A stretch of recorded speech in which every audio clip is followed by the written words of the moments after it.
Our first training will be under administrative management. This is email and inbox management. Make sure you have your logins prepared for the email that you will be managing. The client will have something prepared for you, may it be an existing one or a new one. Most businesses are using Gmail, while others have their own webmail. You can actually have a business account using Google, and the domain will be changed accordingly to the business's name. For this example, we will be using Google for the email and inbox management. First is we fill in the username and then the password and then proceed. After logging in, it will now bring us to the inbox. The first thing that we will be studying is how to compose a message. Here is our main view of the entire inbox.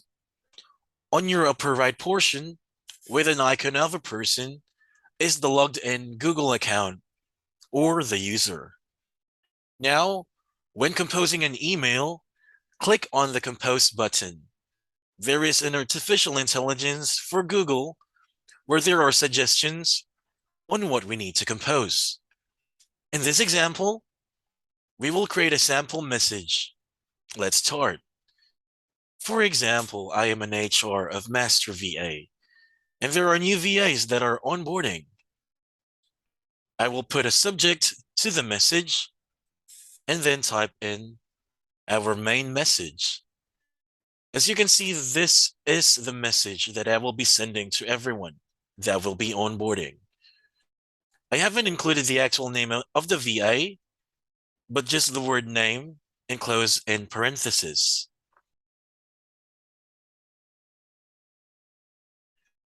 This is for the sake of creating an automated template that we can use each time there are VAs who would be onboarding with us.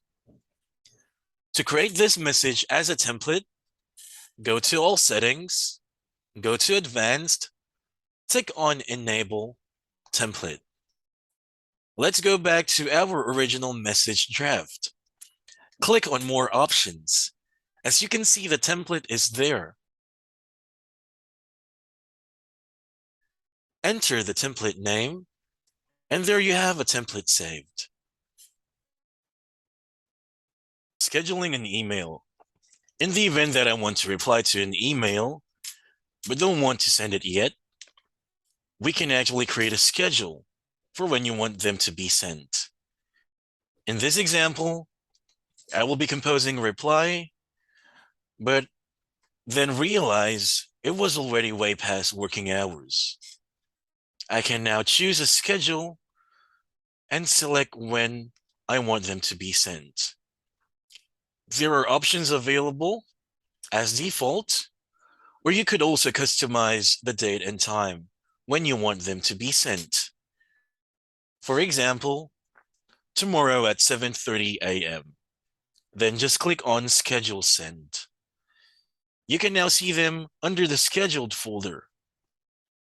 You can also actually go back to them and cancel them. Once you have canceled the scheduled message, it will go to the draft folder. If you happen to change your mind and wanted to send them right away, you can then press send and it will now be sent. Managing the inbox. As you can see here, there are a lot of unread messages. We will look into the messages which are important.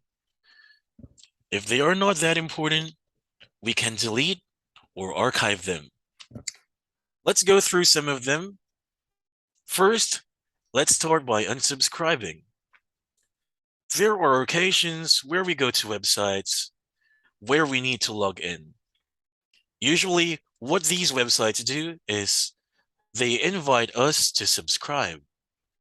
As you can see in this example, I am subscribed with Adobe Acrobat.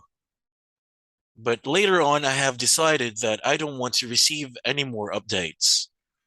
What I can do is on the top portion of that message, click on the unsubscribe. You may find that on the other messages, they would be located on the bottom part. Another example would be some devotional. We can also choose to unsubscribe from them and bring them to the spam folder. If you have already unsubscribed but don't want to delete them, we can filter your search, see all relevant messages, click all, and just archive them.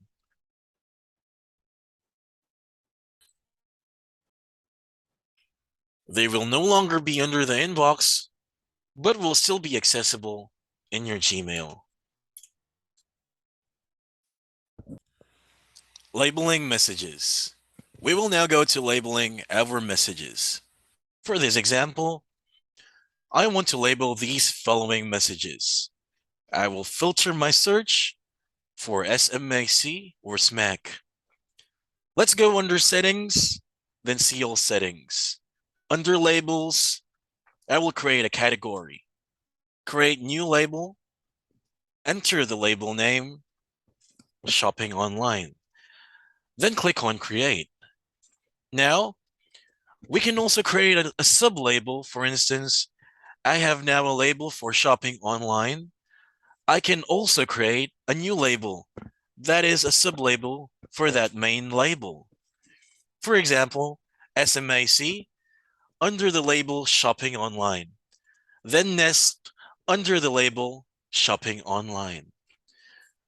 What I will do is to go to the email, filter the word SMAC or SMAC, click all message, click on label icon. Label as shopping online / SMAC. I can now archive them and they will not appear on the inbox anymore. Let's try another example.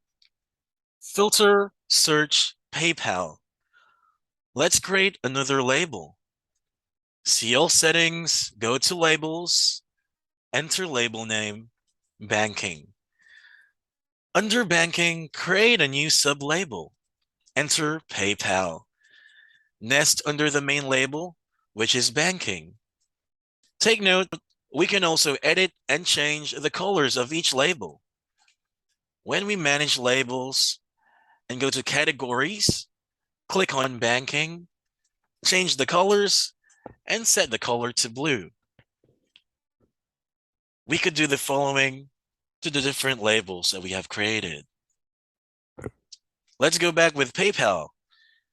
I will click all message, label as banking, then archive.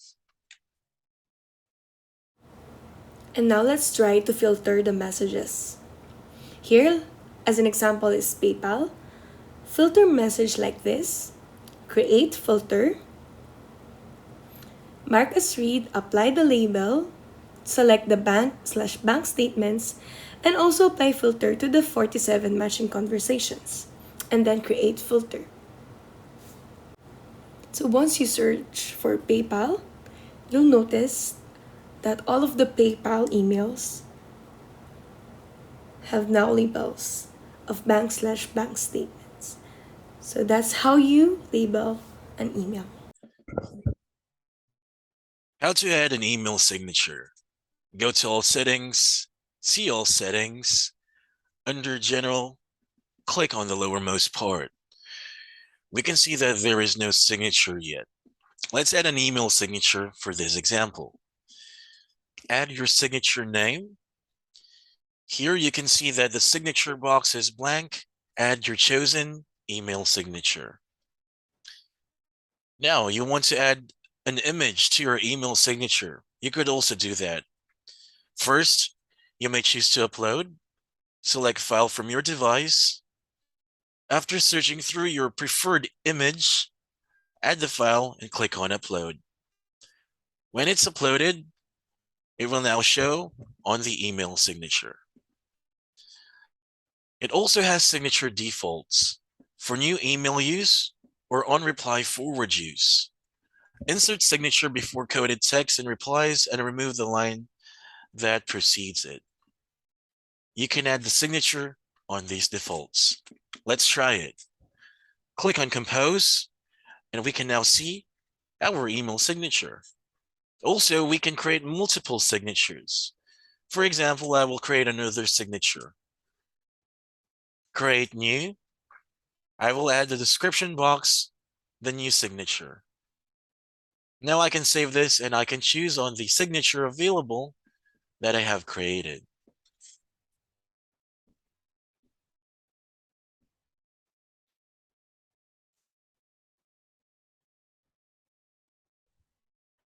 Vacation responder.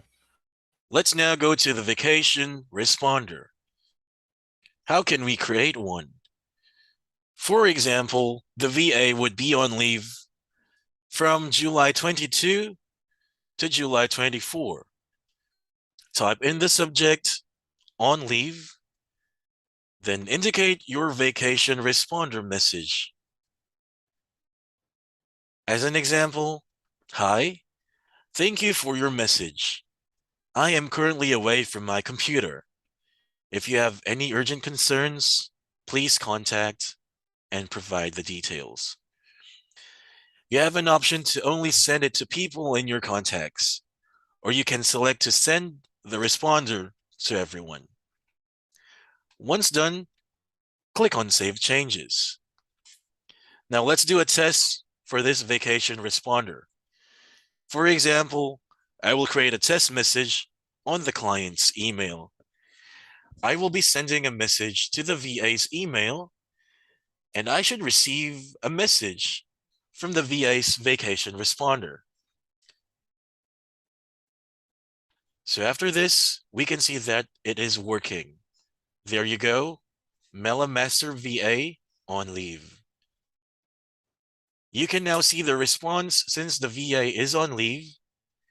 And if you want to end the vacation responder, you may click on End Now.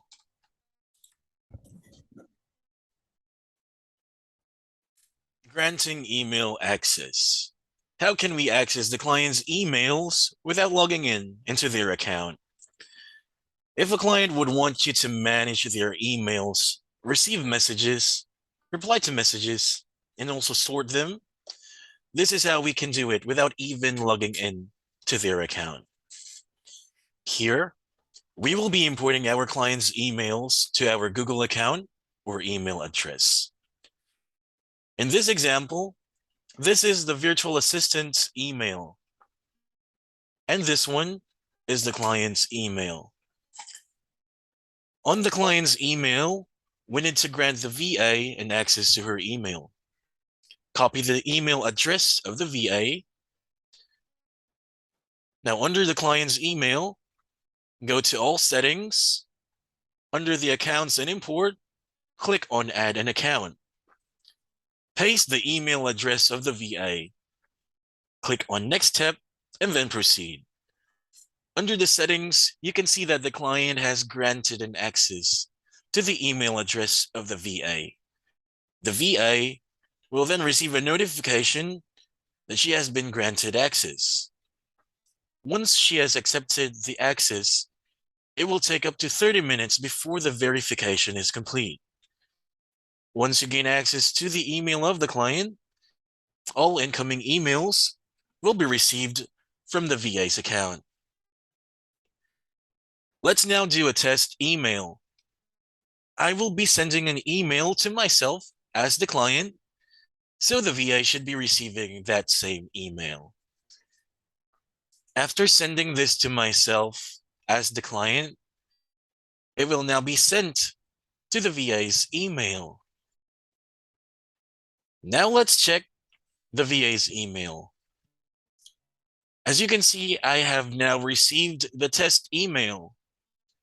In this example, we can also reply, and as you can see, I am using the VA's email. We can actually reply with the name of the client appearing as the sender. I will be responding to the test email. Let us now check if we have received a reply from the VA. As you can see, there is a response and it has been tagged that the VA was the one who responded, but the email address represented was that of the client.